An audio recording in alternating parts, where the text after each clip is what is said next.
Bon, bah, je vous propose de commencer cette table ronde sur le greenwashing et le greenwashing. C'est Céline qui va animer la table ronde. On est dans le cadre des Lauriers 2025. Cette séance aujourd'hui vise à poser ce débat en amont des Lauriers de la Régénération qui ont lieu le 17 et 18 juin. Je laisse Céline prendre la parole pour nous présenter un petit peu la thématique et ensuite faire un tour de table de nos intervenants. Bonjour à tout le monde.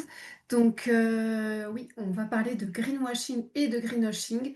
Le greenwashing, ben, ça fait un moment qu'on en parle, que dans l'espace public, c'est vraiment sorti même des experts de la communication ou des militants écolos. En revanche, le greenwashing, il commence à peine à arriver dans l'espace public et puis vraiment de façon hyper restreinte. Je pense qu'il est surtout dans nos bulles à nous.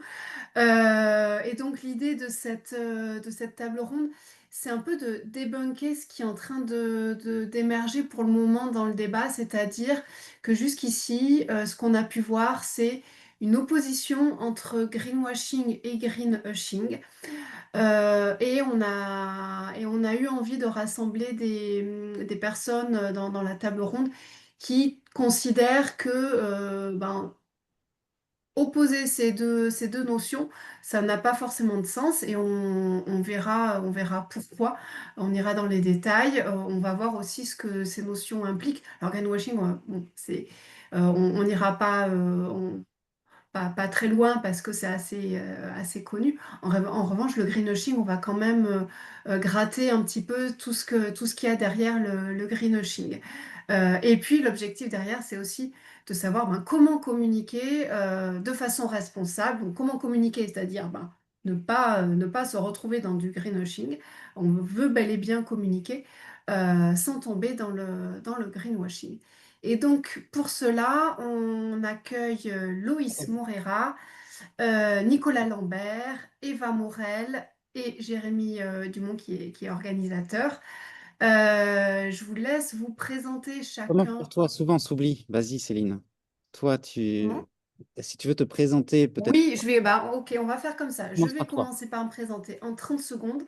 Moi, donc, je suis consultante et formatrice sur les sujets de communication responsable. Et j'ai également une casquette au niveau associatif. Je suis cofondatrice de l'association Communication et Démocratie, qui est un think tank qui vise à changer le secteur de la communication pour transformer la société. J'étais présidente de cette association il y a encore 15 jours et je la rejoins depuis peu. J'ai dû retirer ma casquette de présidente. Je l'ai rejoint récemment en tant que salariée pour porter un programme justement sur les enjeux de formation à la communication responsable. Magnifique. Et je laisse la main, honneur aux dames. Eva, je te laisse poursuivre. Et puis ensuite, Nicolas et Loïc. Loïs, pardon. Bonjour tout le monde. Je m'appelle Eva Morel, je suis formée en politique environnementale. J'ai travaillé auparavant à l'Assemblée nationale pour une députée qui travaille sur les questions de transition agricole et alimentaire notamment, Sandrine Lefeur. Et depuis 2022, j'ai cofondé l'association Quota Climat, dont je suis aujourd'hui la secrétaire générale qui travaille sur le traitement médiatique des enjeux environnementaux, c'est-à-dire la meilleure représentation à la fois quantitative et qualitative de l'information environnementale à la télé, à la radio et dans la presse écrite. Super, merci. Nicolas? Bonjour Nicolas Lambert. Ouais, vous l'entendrez vite à mon petit accent. Je suis belge, donc j'ai une expertise au croisement du marketing et du développement durable. J'ai écrit un bouquin sur le sujet, j'accompagne les entreprises sur le sujet, je donne cours et des formations sur le sujet. Et j'ai un background à la fois dans le secteur privé, des entreprises et aussi dans le monde des ONG. Voilà, ravi d'être là avec vous. Et Loïs Moera. Donc, j'ai créé la société EcoCom, qui est une société qui accompagne les entreprises en communication environnementale sur l'autodéclaration. Donc, c'est une communication spécifique pour être conforme aux normes ISO 14021. Et Avant ça, j'étais au pôle éco-conception pendant 11 ans. Donc, j'ai accompagné les entreprises à concevoir des produits, à faire des diagnostics en entreprise. Et dans ce cadre-là, j'ai écrit une dizaine de guides sur le sujet, et notamment un gros guide sur la communication environnementale qui avait été lu et préfacé par l'ONU Environnement, l'ADEME et la RPP, donc l'Autorité de régulation de la publicité. Merci. Alors, Jérémy a disparu. Je voulais qu'il se présente aussi parce qu'il pourra intervenir tout au long de la conférence. On va poursuivre sans lui pour le moment.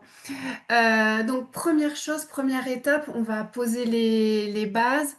On va rappeler les définitions du greenwashing et du greenwashing. Est-ce que peut-être Laurent, tu voudrais bien nous rappeler pour le greenwashing et pour le greenwashing ce qu'on entend par là?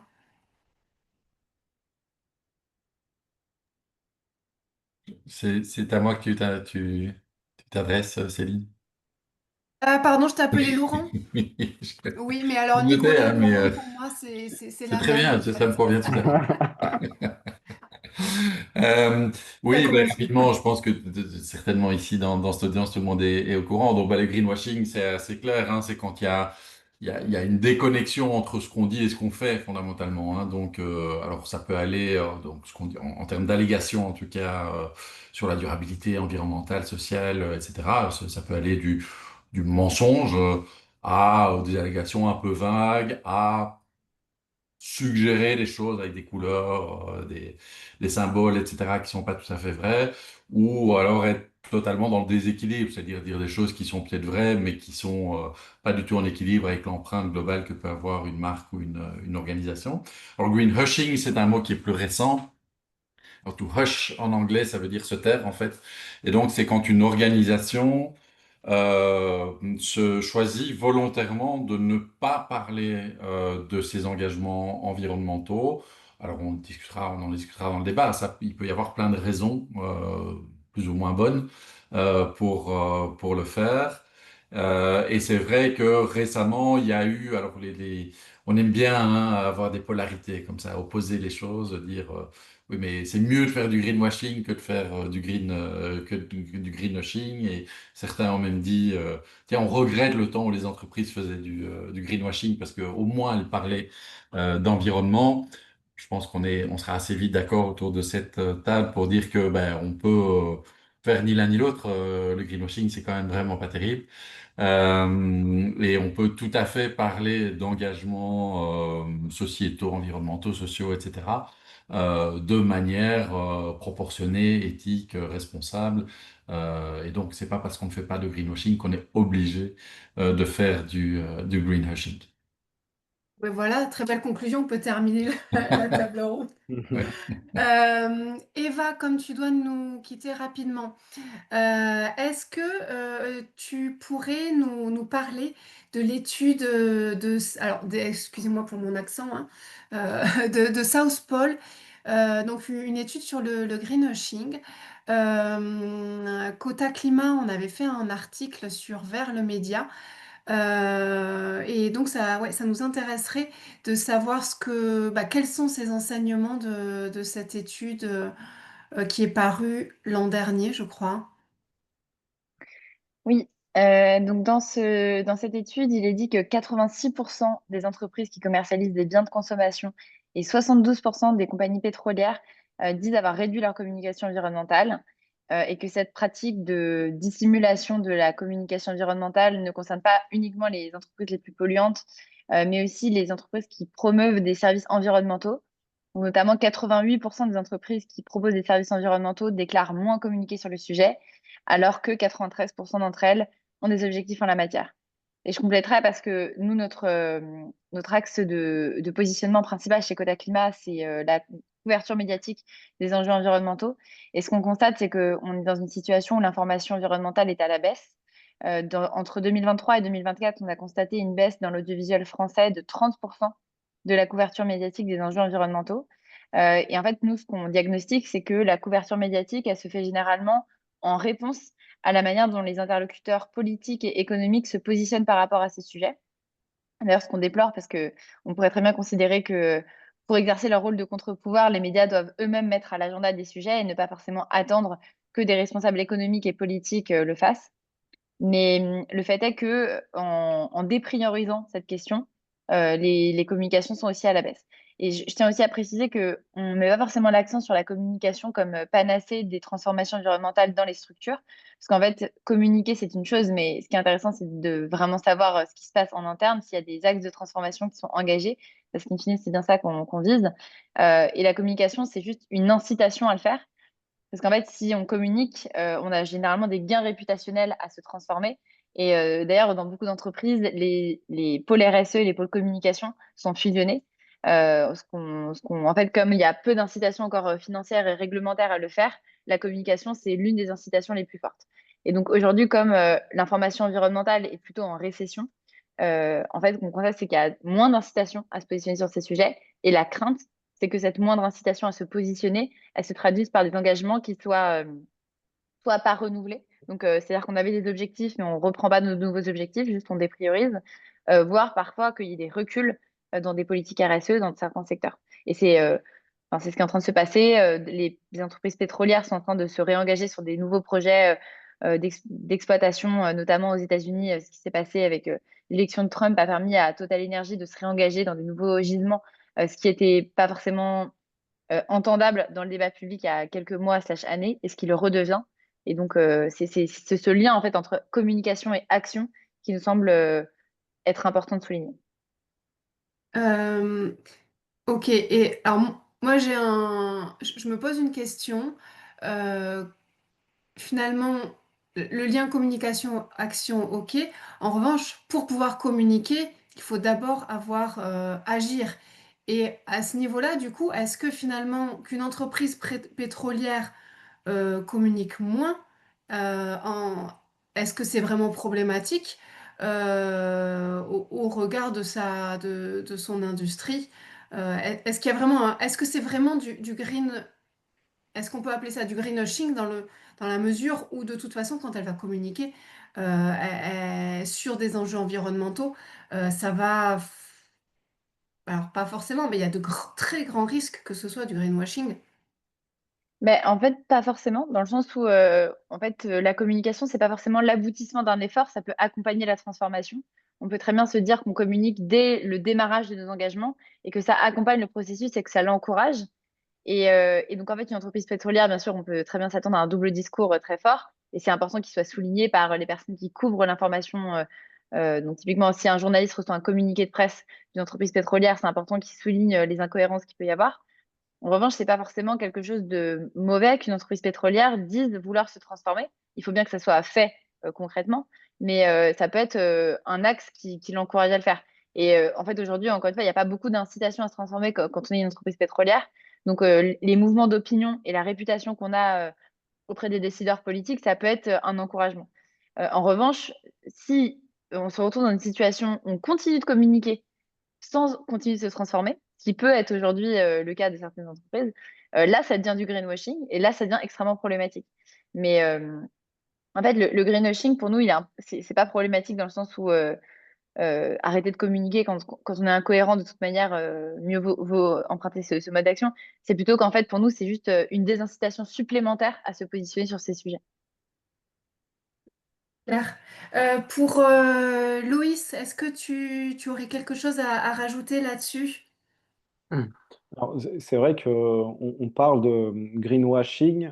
Là, jusqu'à présent, on a parlé de communication corporate, mais il y a aussi le sujet des offres de produits, comment on communique sur les offres de produits. Et c'est ce qui fait la valeur de l'entreprise, parce que sans vendre des produits, sans vendre des services, l'entreprise n'existe pas. Donc, il y a un vrai enjeu aussi sur la création d'offres éco-conçues ou éco-performantes et de communiquer dessus. Et là, on peut regarder ce qui est possible de faire. Par exemple, il y a différents types de communication qu'il existe.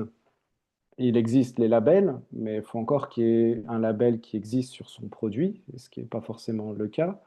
Ensuite, il existe des éco-profils. Les éco-profils, c'est que je réalise une analyse du cycle vie et je retransmets cette analyse de manière simplifiée On est principalement sur la lecture d'un petit rapport d'ACV de 5-6 pages. On s'adresse vraiment à un marché B2B. Ensuite, il existe l'affichage environnemental ou l'empreinte, c'est-à-dire qu'on fait une analyse du cycle de vie, un peu comme l'éco-profil, mais au lieu de s'adresser à un marché B2B, on transforme ça en une note très simplifiée au marché B2C. Donc c'est à peu près la même gymnastique en partant d'une analyse du cycle de vie. Et puis après, bah, il existe l'autodéclaration. Et l'autodéclaration, bah, c'est un petit peu la foire parce qu'en fait, les industriels, face à ces choix, finalement, ont très peu de choix. C'est-à-dire qu'en B2C, on a le choix entre un label, il n'existe pas de référentiel. Ensuite, l'affichage environnemental, il n'existe pas non plus de référentiel. On se retrouve dans la case autodéclaration.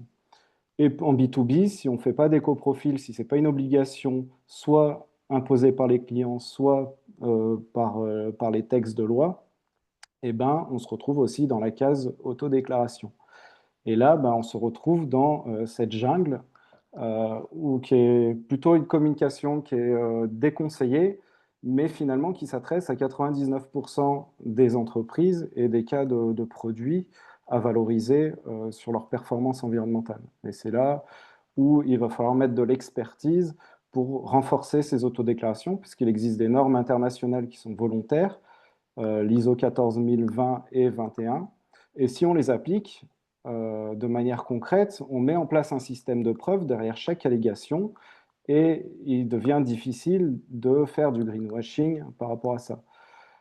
Et puis, une autre remarque, c'est l'enjeu de proportionnalité, parce que communiquer sur des toutes petites choses qui sont anecdotiques en termes de performance environnementale ou de stratégie, eh ben, ça décrédibilise le discours environnemental face à l'enjeu de l'entreprise ou du produit en lui-même. Par exemple, tout à l'heure, on parlait de l'industrie pétrolière. Si son chiffre d'affaires, c'est 10 milliards d'euros sur le pétrole et que les panneaux solaires, ça représente 0,01% de son activité, et ben, même si elle le fait, même si elle s'engage, c'est assez difficile dans un enjeu de proportionnalité de sa communication de parler de ces sujets-là de façon disproportionnée. Et du coup, ça rentre dans du greenwashing, même si elle est dans une tendance à vouloir faire croître cette activité, mais à quel rythme et avec quelle ambition.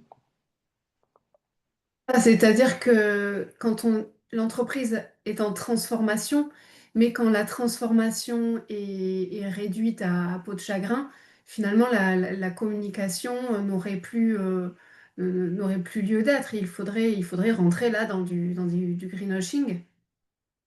C'est ça, on a un gros risque de greenwashing, du coup, on choisit peut-être l'éco-silence pour beaucoup d'entreprises. Finalement, pour éviter le greenwashing, il faut faire du greenwashing. Nicolas, comment on fait du coup avec tout ça? C'est un débat en fait relativement complexe, hein. Je crois je suis content que Loïs l'ait mis en avant et on l'avait déjà évoqué en préparant le débat. C'est vraiment cette distinction qui est fondamentale pour moi entre ce qu'on va utiliser, appeler de la communication d'entreprise ou de la communication corporate, hein. Donc c'est une entité qui est une entreprise qui communique sur ses engagements en tant qu'entreprise. Et puis une communication commerciale où ben, cette entreprise commercialise des produits envers soit le consommateur final ou en business to business. Et puis il va faire des allégations en fait relatives à la durabilité sur les produits. Pour moi, on est dans des débats totalement différents et souvent des débats qui sont mélangés en fait dans tout ce débat greenwashing. Alors pour ce qui est de la communication corporate. Là, je crois qu'on peut dire de manière assez ferme, hein, comme le disait Eva, que bah, le greenwashing, c'est pas une bonne nouvelle, hein, puisqu'on a besoin de transparence, d'une part, hein, pour pouvoir simplement rendre comptable quelque part les entreprises de ce qu'elles font. Et puis, on a aussi besoin qu'elles s'expriment hein, pour créer un effet d'entraînement positif, finalement, hein, le côté performatif de la communication. Moi, je suis plus circonspect sur le côté communication commerciale, c'est-à-dire que est-ce qu'une entreprise, prenons du business to consumer, hein, une entreprise de bien grande consommation, est-ce qu'elle doit forcément toujours communiquer sur la durabilité de ses produits? Alors, il y a un minimum, hein, il y a une espèce de minimum olympique à assurer qui est de nouveau une forme de transparence, que le consommateur, quelque part, puisse juger si un produit est plus ou moins durable par rapport à ses concurrents. Mais là, il y a eu une tendance très forte dans les dernières années à une forme de surenchère, hein, où on avait l'impression que les marques n'avaient plus que ça à la bouche. Alors, ce qui a à la fois créé euh, des tendances au greenwashing, mais aussi une forme de fatigue, je pense, chez le consommateur, chez le grand public, qui à un moment, et aussi une forme de cynisme. C'est-à-dire que à partir de tout le monde, du moment où tout le monde est méga super durable, a des emballages avec plein de verres dessus et des petites feuilles, etc., ben, on croit plus très bien, on croit plus vraiment ce que racontent les marques et les entreprises. Et donc là, moi, souvent dans ma pratique, alors je n'incite pas du tout dans la communication commerciale les marques à être dans le greenwashing, mais je les incite, je les conseille de mettre la consommation, la communication sur les aspects durables d'un produit à sa juste place, hein. C'est-à-dire à la fois pas trop exagéré, à la fois de manière crédible, à la fois de manière qui est informative, mais sans forcément en faire des caisses, parce que un, c'est pas forcément ce qui intéresse le plus les gens. Et si on veut qu'ils achètent des produits durables, ben, il faut aussi leur parler de leur goût, de leur look, de leur performance, etc. Et deux, quelque part, paradoxalement, en étant parfois plus discret, on est aussi plus crédible en fait, hein. Donc là, voilà, autant le greenwashing, disons corporate, pour moi, il n'y a pas de justification. Une certaine forme de modération dans le discours sur la durabilité, dans la communication commerciale, je pense qu'elle est même plutôt souhaitable. Plutôt souhaitable. Voilà. Donc je trouve que c'est une distinction.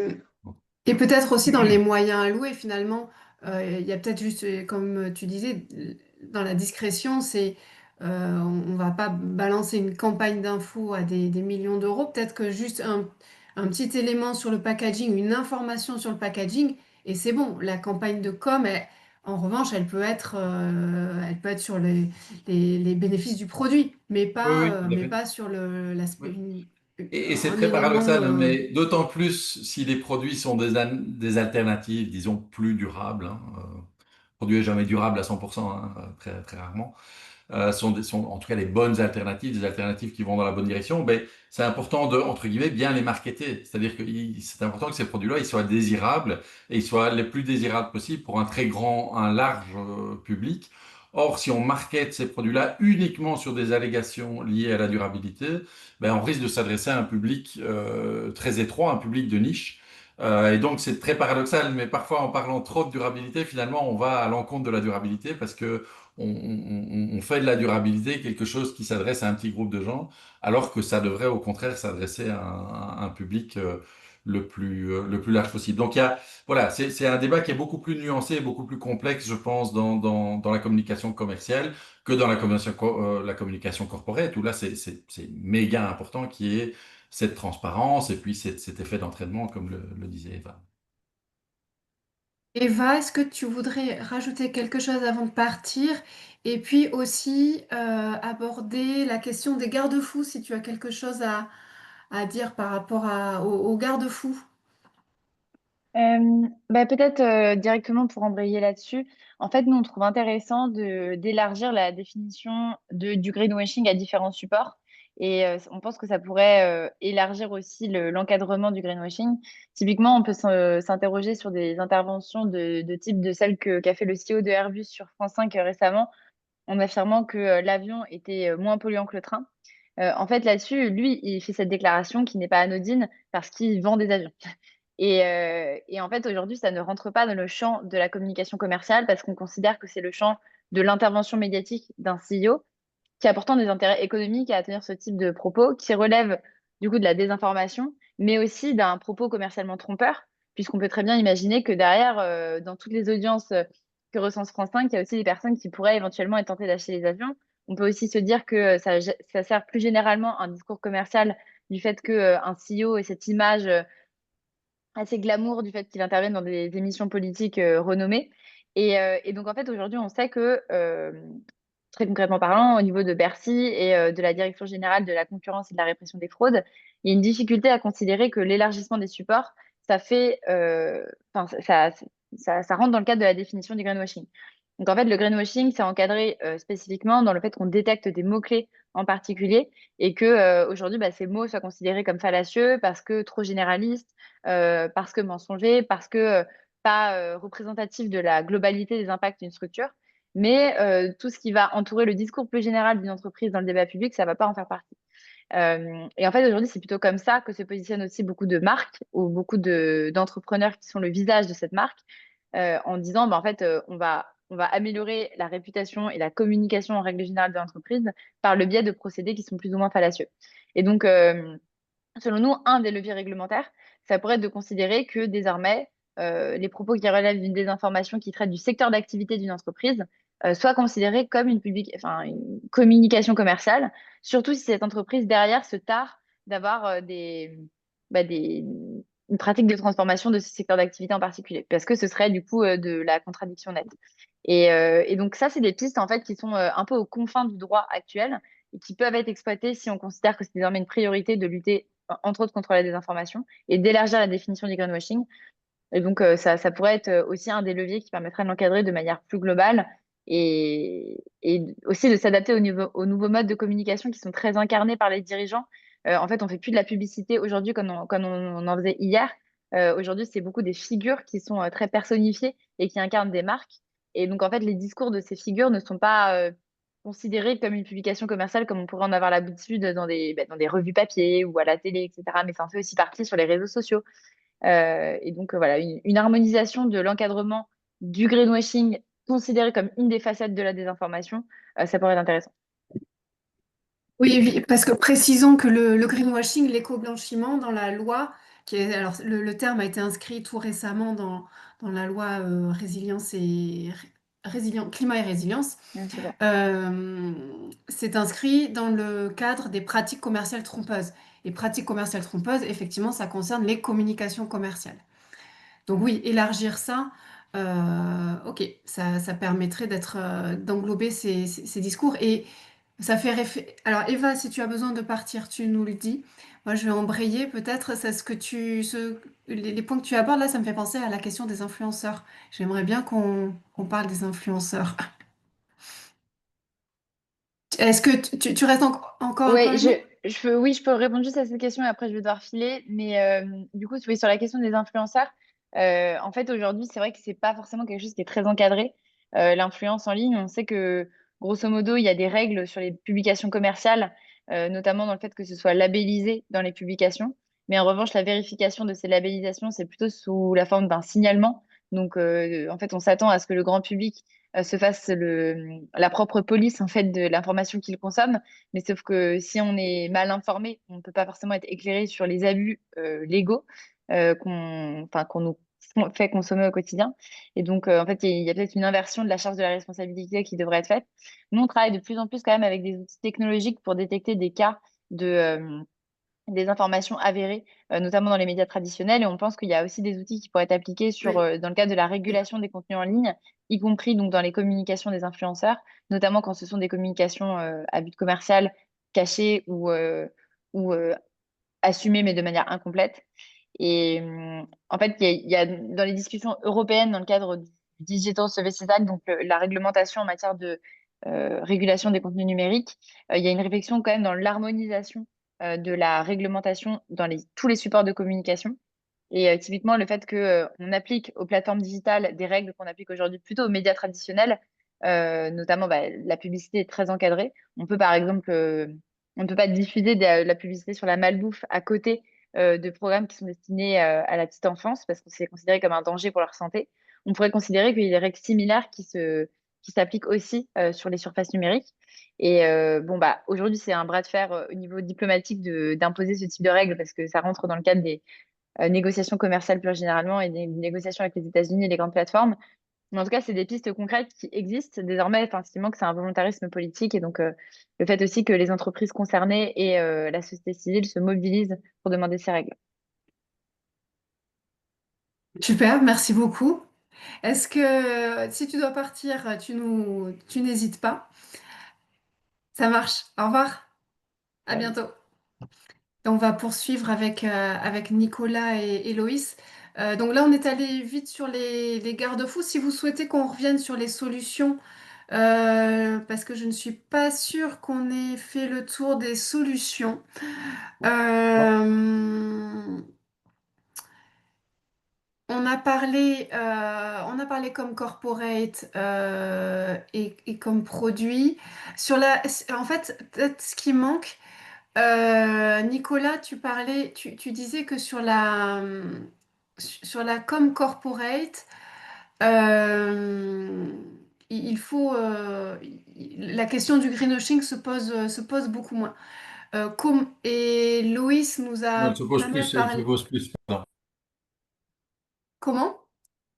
Non, je disais qu'elle se pose plus. Enfin, elle est juste pour. Je disais que pour la com corporate, c'était vraiment important que les entreprises ne fassent pas de greenwashing. C'est juste pour. Oui, tout à fait, oui, oui, Ouais. c'était dans ce sens-là. Et du coup, comme corporate, comment on fait? On a vu avec Loïs plutôt au niveau, j'ai l'impression au niveau produit, mais comme corporate, comment on communique de façon responsable? Puisqu'il faut communiquer, c'est important de montrer, de montrer que la marque, que l'entreprise est en transformation. Est-ce que là, il y a des bonnes pratiques? Je sais pas, Loïs, si tu veux répondre ou.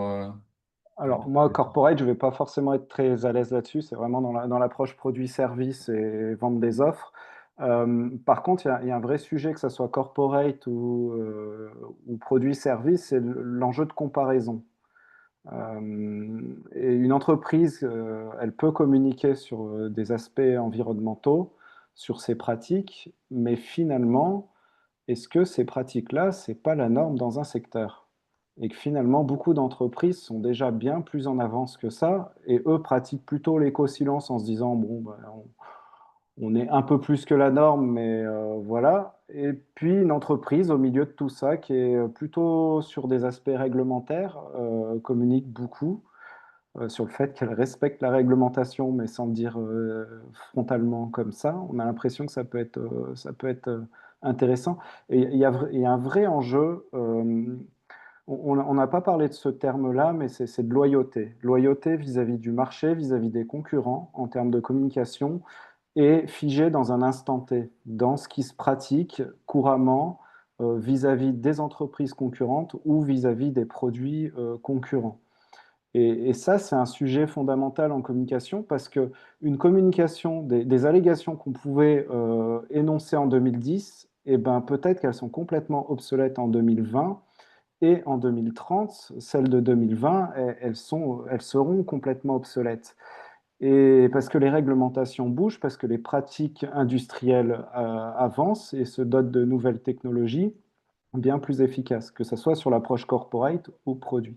Donc il y a un vrai enjeu par rapport à ça, et de loyauté. Et c'est aussi ce qui incite cet éco-silence, c'est-à-dire que la communication, elle s'inscrit aussi dans une échelle de temps et dans une échelle de concurrence, et des pratiques courantes et innovantes et éco-innovantes. Et il faut faire le tri dans tout ça, et ça rajoute une complexité à la notion de communiquer. Ouais, merci beaucoup pour cette notion de comparaison. Nicolas? Oui, peut-être pour ajouter à ça, effectivement, hein, en plus, on voyait ça un petit peu dans l'étude de South Pole, le cadre est de plus en plus contraignant aussi. C'est-à-dire que bah, on a la CSRD où on ne sait pas très bien où elle en est, mais elle finira bien par arriver un jour. Ou en tout cas, justement, le fait de ne pas savoir où on en est, bah, ça crée à la fois un cadre plus contraignant, mais en même temps un peu mouvant. Donc c'est difficile de s'exprimer, hein, puisque voilà. Ben, on sait qu'il y a des directives qui arrivent aussi sur les allégations, hein. Il y a Empowering Consumer, il y a Green Claims. On ne sait pas trop non plus où elle en est. Et donc on est un peu dans une espèce de d'incertitude au niveau régulatoire qui fait aussi, je pense, que c'est compliqué de s'exprimer pour les entreprises. Donc, ça peut ajouter au phénomène. Après, de manière générale aussi, ce qui est compliqué pour les entreprises, c'est que quand on parle de la durabilité, c'est vrai pour les entreprises ou pour les marques individuelles.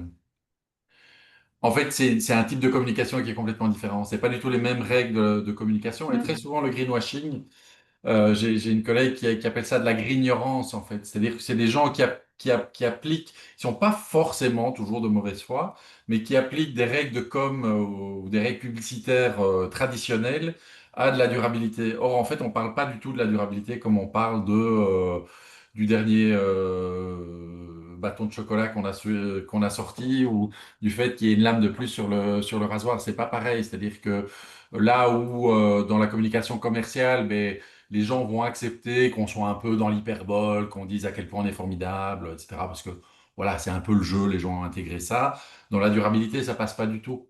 Or, c'est compliqué pour une entreprise de dire je suis pas la meilleure, je suis en chemin, je suis pas forcément différent de mes concurrents, mais je fais la même chose qu'eux et on avance ensemble. Or, c'est des choses comme ça qu'il faut dire.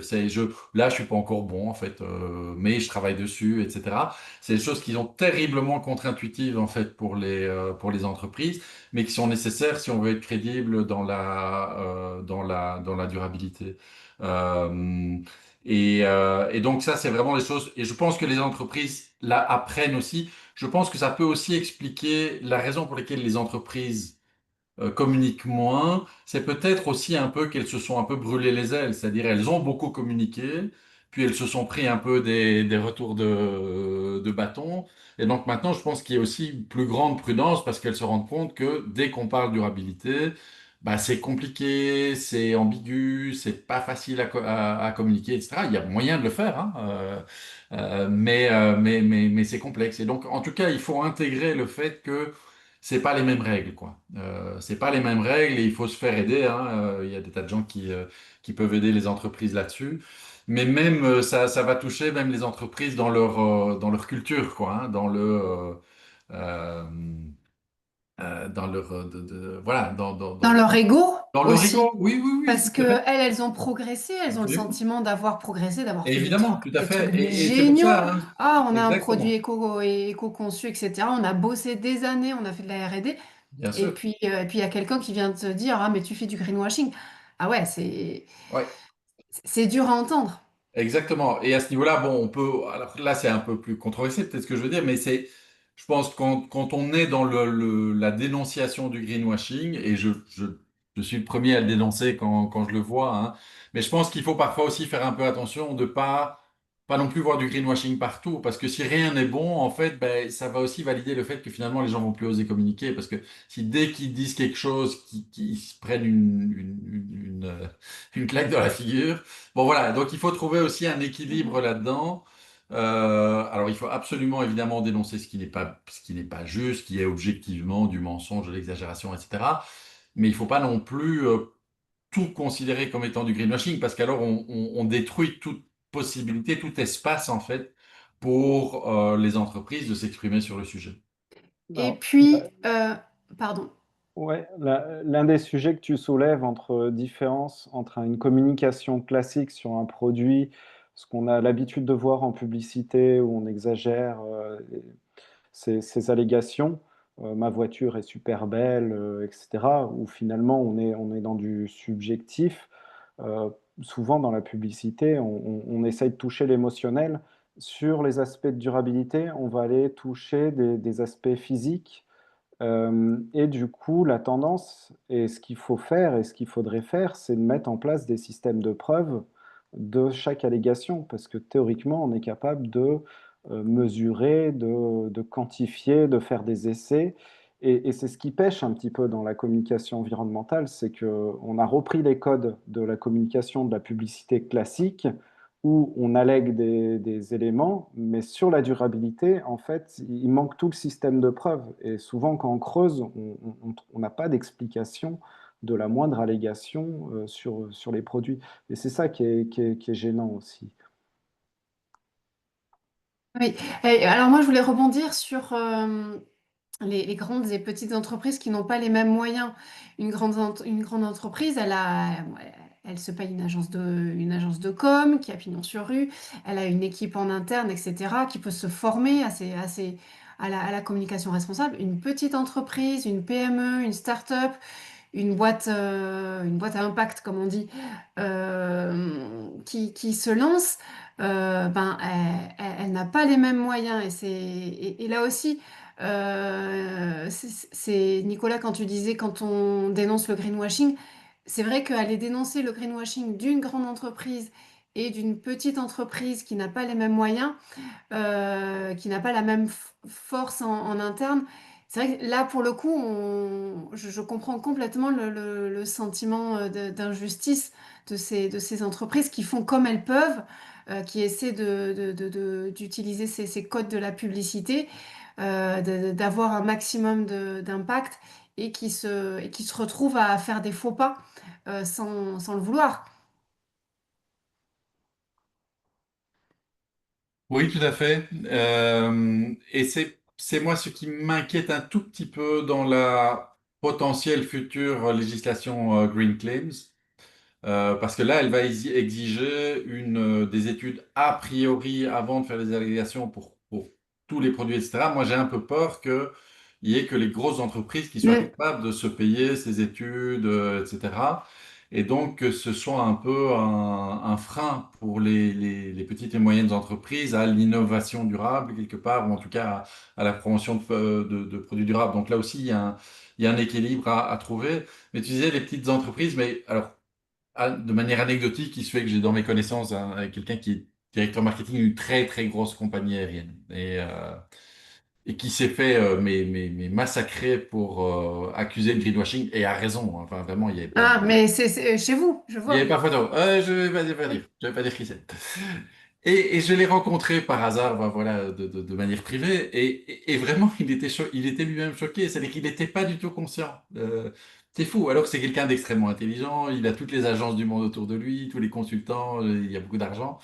Et je pense qu'il était, c'est comme tu disais tout à l'heure, c'est-à-dire que, effectivement, lui, il voyait l'effort qu'ils avaient fait, tu vois, et il était fier de l'effort qu'ils avaient fait, et je pense que, voilà, on peut comprendre, hein, C'est sincère. il était sincère, mais il se rendait pas compte, mais lui, évidemment, il voyait pas, enfin, alors ce que nous, on voit de l'extérieur, c'est pas l'effort qu'il y a à faire, qui est fait, c'est l'énorme gouffre sur ce qu'il y a encore à faire. Donc, je dirais même parfois dans les grandes entreprises, il y a comme ça des mécanismes Mm. psychologiques qui font que les gens, alors, je pense que maintenant on a passé cette phase, hein, parce que je crois que maintenant tout le monde a bien Sauf que compris. eux, moi je considère qu'ils n'ont pas d'excuses. Et Euh, ils ont beaucoup moins d'excuses, hein, on est bien d'accord. Hein. Mais je veux dire, c'est pas forcément toujours par cynisme ou par volonté de manipuler ou etc. C'est parfois juste, ils n'ont pas les codes, ils n'ont pas compris, ils ont pas. Donc il y a aussi tout un truc d'éducation là-dedans, de bien faire comprendre aux gens en fait que voilà, on est dans un autre.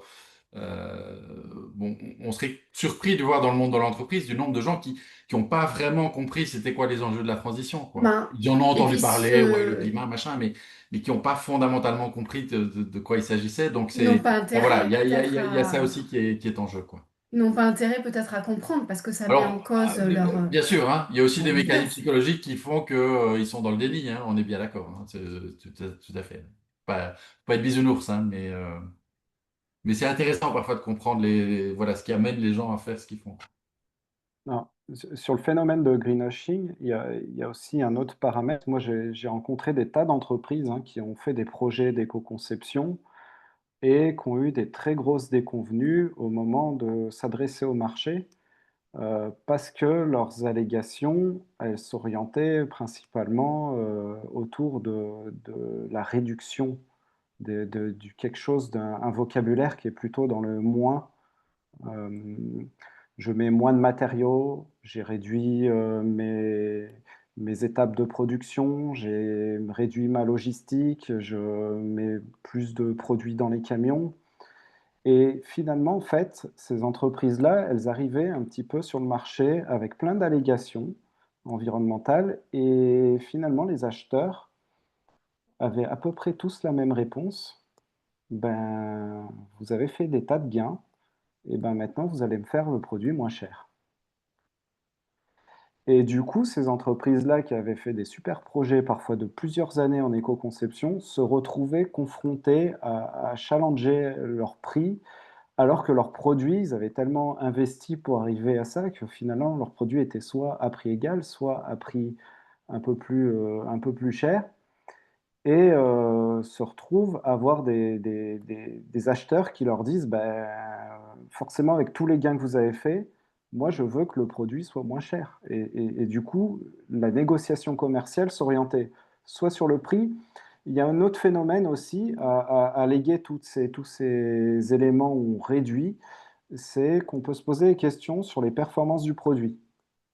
Est-ce que le produit va tenir dans le temps si on met moins de matière? Est-ce qu'il est moins performant? Tout à l'heure, tu l'évoquais, hein, Nicolas, l'usage. En fait, les performances environnementales d'un produit, ça doit toujours être les allégations de second plan. Ça doit jamais être la priorité dans les allégations. Un produit, on l'achète d'abord parce qu'il fonctionne et on doit rassurer son fonctionnement.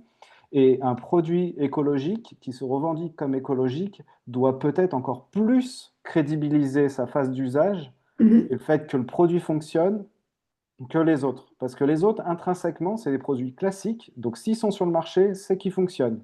Si un produit connoté environnemental est sur le marché, on a forcément une suspicion comme quoi il ne fonctionne pas. Donc, il va falloir faire d'autant plus d'efforts en communication sur prouver qu'un produit fonctionne.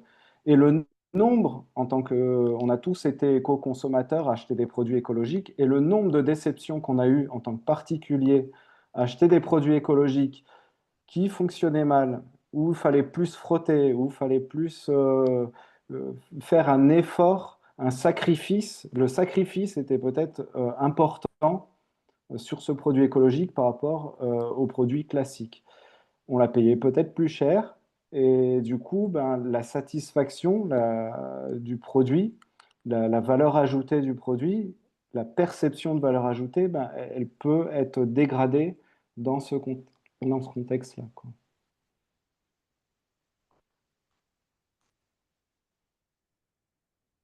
Arrive à la fin de cette conférence. On va prendre quand même 10 minutes pour échanger avec les personnes qui sont avec nous. Je regarde s'il y a des questions. Il y a eu des commentaires en tout cas. On a eu un commentaire sur les influenceurs avec une question. Oui, comment communiquer de façon soft ou détournée? Non, donc ça c'est pour les entreprises. Quand elles continuent d'avancer, ouais, continuer à communiquer de façon soft ou détournée. C'est vrai qu'on en a parlé plutôt qu'une grande campagne de communication.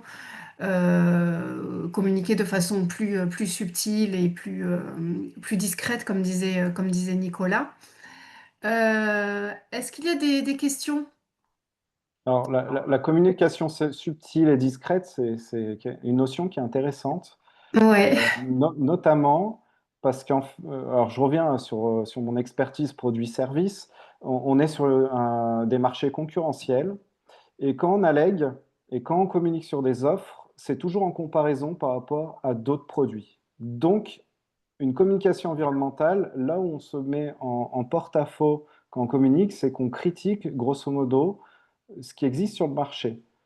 Et c'est là où on est aussi tenté de l'éco-silence, c'est de se positionner par rapport à des concurrents, c'est les attaquer indirectement, et du coup, il faut jouer avec plein d'artifices marketing pour pouvoir se positionner comme un leader sur le marché sans attaquer de façon frontale l'ensemble des concurrents. Et ça rajoute un élément de difficulté au-delà du système de preuve, au-delà de la temporalité. Ça rajoute des éléments en plus dans ce qu'il faudrait faire pour pouvoir vraiment se positionner. Et c'est là où je trouve que l'intelligence marketing et les stratégies marketing doivent être au service de vendre des produits, des solutions écologiques, c'est de glisser ces informations et sans mettre en porte-à-faux l'ensemble des concurrents ou de façon tellement indirecte que finalement, on n'est pas critiquable dans son approche.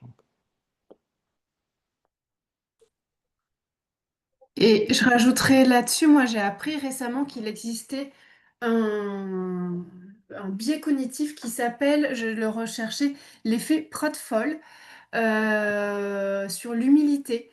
Donc tendance à trouver des personnes commettant des erreurs mineures plus sympathiques et compétentes que celles qui semblent parfaites. Et donc, en communication responsable, en communication de façon traditionnelle, on joue sur plein de biais cognitifs. Pourquoi ne pas aller jouer sur ce biais cognitif et de se montrer imparfait, de montrer ses limites. Et là, c'est un autre moyen. Là, faut vraiment aller casser les codes de la communication, de ce qui a été enseigné, de la façon de faire de la communication. Euh, on est complètement à l'inverse, mais puisque c'est un biais cognitif, allons jouer dessus.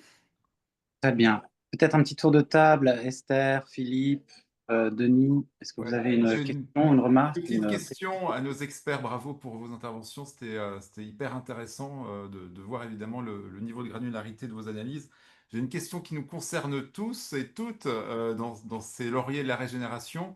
On voit beaucoup de marques qui désormais allèguent de leur visée ou de leur régénération avérée.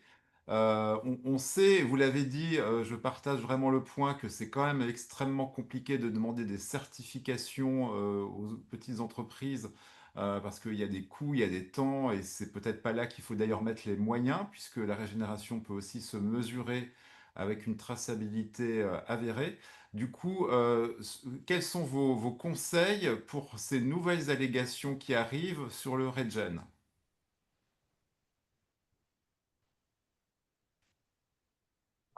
Oui, Est-ce que Nicolas. oui. Alors, je peux tenter, hein, mais moi, je travaille beaucoup dans l'univers alimentaire, donc je connais le régénératif dans le cadre de ce qu'on appelle l'agriculture régénérative, hein. Donc, je vais parler de ça, puisque c'est ça que je connais. C'est vrai que c'est très complexe parce qu'à la fois, c'est très prometteur, etc.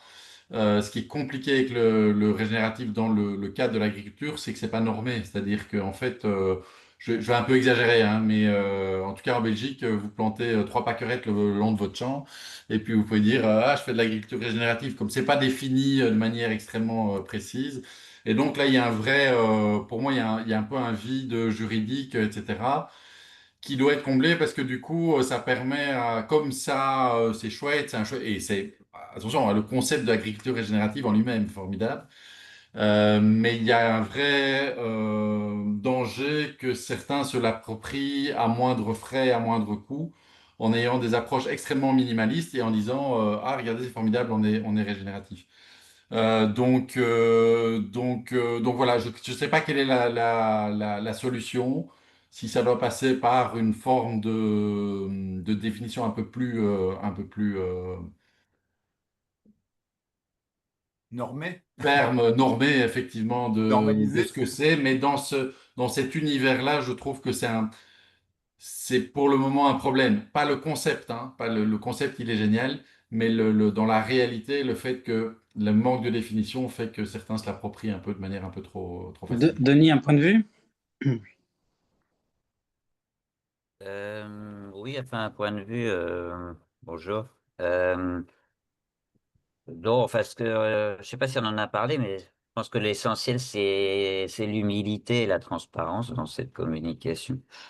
Je pense que si on dit, voilà, on s'engage, mais on fait pas tout parfait, on est en chemin, on est en progression, on risque de faire des erreurs. Et voilà, je pense que c'est ça. Peut-être aussi qu'il faut communiquer.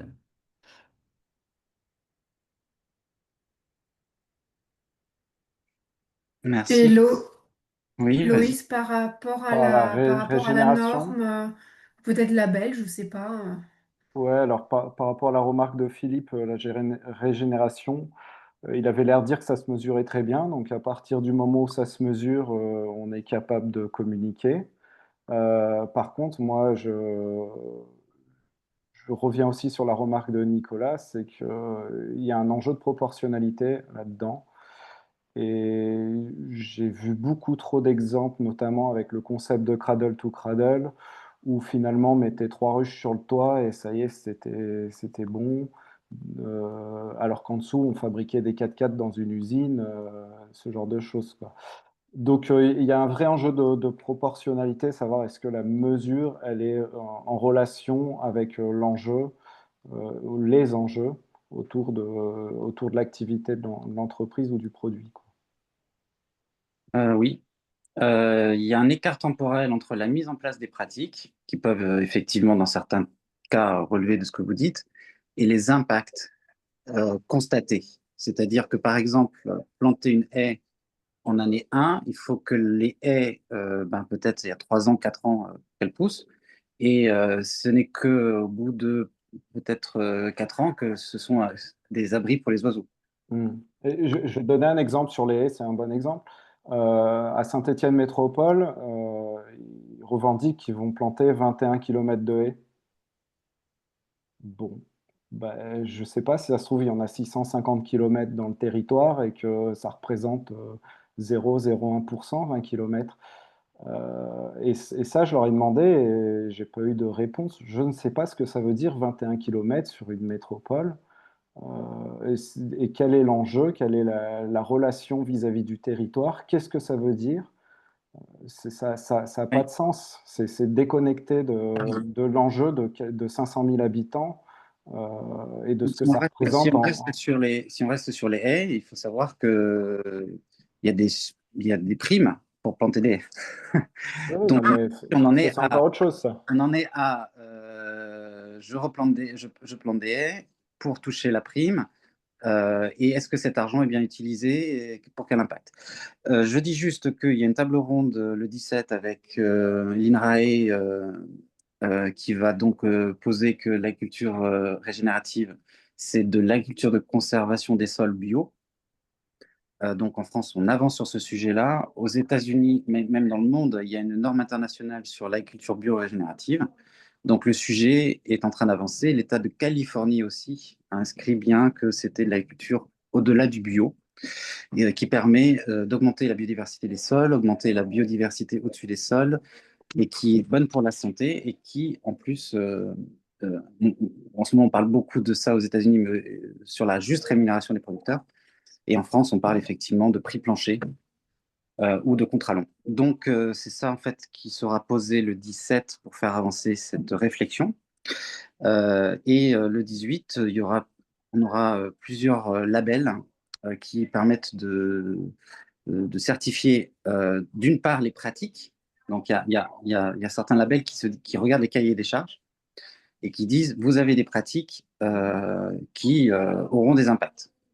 Donc là, on a Déméter, label bio, Régénérative Organique Certified, qu'on peut qualifier sauf le label bio positif, puisque le label bio, c'est parce qu'on est bio qu'on est régénératif, mais Déméter est plus que bio, Cosme Bio est plus que bio, Rock est plus que bio, et il est bien ce qu'on appelle une approche multi-indicateur, qui est très importante dans la régénération.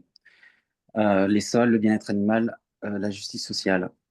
Et on aura Land to Market qui, lui, c'est différent parce que eux mesurent, comme tu as dit, Loïs, les impacts constatés. Donc, sur une ferme ou sur un élevage, ils mesurent quels impacts on constate et quels sont les chiffres que l'on obtient.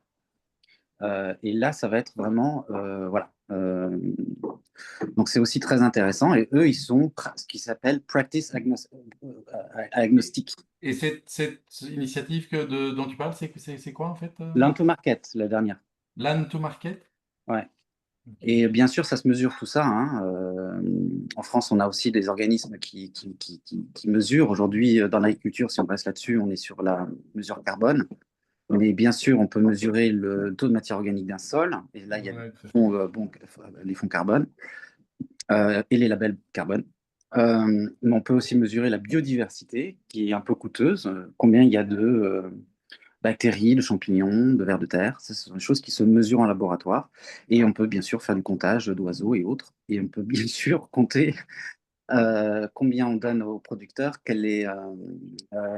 voilà, des choses comme ça, tout se mesure. Après, ce sera un débat, justement, je crois que c'est demain, c'est l'économie de la mutualité, c'est que ces investissements-là sont lourds à porter et qu'il faut les porter à plusieurs. Et qu'il y a création de valeur et qu'il y a partage de la valeur. Donc ça, c'est le sujet de la table ronde de demain. Je vous remercie beaucoup. Si vous voulez réagir à ce que j'ai dit, c'est OK pour moi. Sinon, on se dit à demain. Moi, il y a un truc qui est fondamental, c'est Ouais. le premier principe de la communication environnementale. Une communication environnementale, elle se doit d'être pertinente, donc parler des vrais sujets, exacts, vérifiables et non trompeuses. Donc, Oui. en fait, ces 4 termes soulèvent tellement de sujets qu'on a évoqués ce soir, qui sont importants. Et finalement, la conclusion de tout ça, c'est d'avoir la culture de la preuve. Ouais. Quelle preuve on met derrière chaque allégation, que ça soit certifié ou autodéclaratif. On peut faire des choses très, très intéressantes de façon Et je sais qu'il y a un autre autodéclarative. point qui me tient à cœur, c'est la transparence. Et la transparence, oui. Alors, exact, vérifiable, tu as l'enjeu de transparence dans vérifiable. Parce que, effectivement, la culture de la preuve, tu peux aller la challenger sur Ouais. chaque allégation. Ouais. Ça, c'est le Non. sujet. Et il faut que ces labels et certifications, ça je sais que c'est un sujet pour Philippe, ils soient transparents sur leur façon de mesurer. Oui, et je voulais simplement faire un petit compliment par rapport à tout ce qui a été Ah, dit. C'est que dans l'écologie, quand on mesure que les impacts classiques en mode ACV classique, c'est pour ça que je me suis permis de dire qu'elle sera obsolète en 2030, puisqu'elle l'est déjà l'année prochaine. Finalement, on a de nouvelles formes d'ACV qui arrivent, heureusement, qui tiennent compte du vivant, ce qui n'était pas le cas jusqu'à présent. En tout cas, dans la production classique, on a toujours eu peur aussi de marketer un argument écologique avec l'effet rebond. Parce que là, c'est le gros paradoxe de l'écologie. On dit, allez-y, consommez, c'est bon pour la planète, et puis on en consomme 50 fois plus ou 50 fois trop. Et donc, il n'y a plus du tout de gain pour la planète, hein. Enfin, je veux dire, c'est un gros paradoxe de nos sujets. C'est pour ça que dans les systèmes de scoring, parfois, on s'évite de mettre trop de produits en A. On met la barre de façon extrêmement élevée. Dans les labels écologiques, la barre qui a été choisie à l'époque, c'était de dire on peut labelliser en label écolo que 20% du marché. Alors c'est vrai que dans le Regen, on est encore au-dessus. Donc voilà, donc moi, ma conclusion finalement par rapport au régénératif, c'est que oui, c'est mesurable, oui, c'est économique, oui, c'est fiable, et surtout, il n'y a pas d'effet rebond. Il n'y a que des effets positifs, justement, qu'on n'a jamais mesurés vraiment. Et on est en train, notamment nous, entre GT Regen à la Climate House, de travailler sur la filière laine.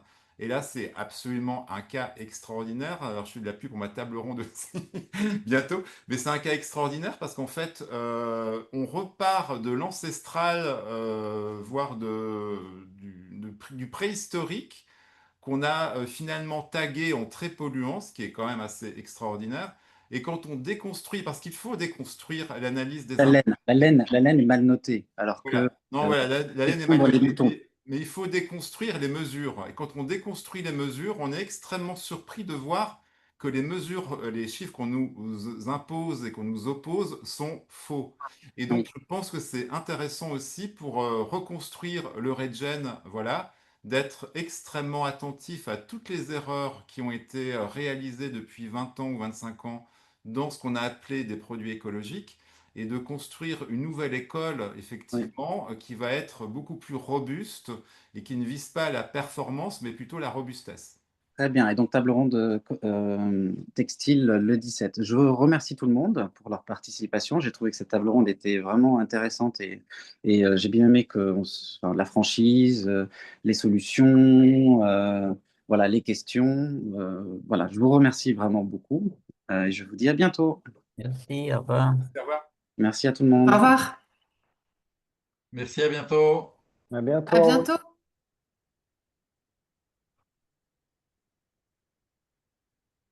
Alors, comment on coupe l'enregistrement? Jérémy, pour la suite. Peut-être couper l'enregistrement, enregistrer, si je clique dessus.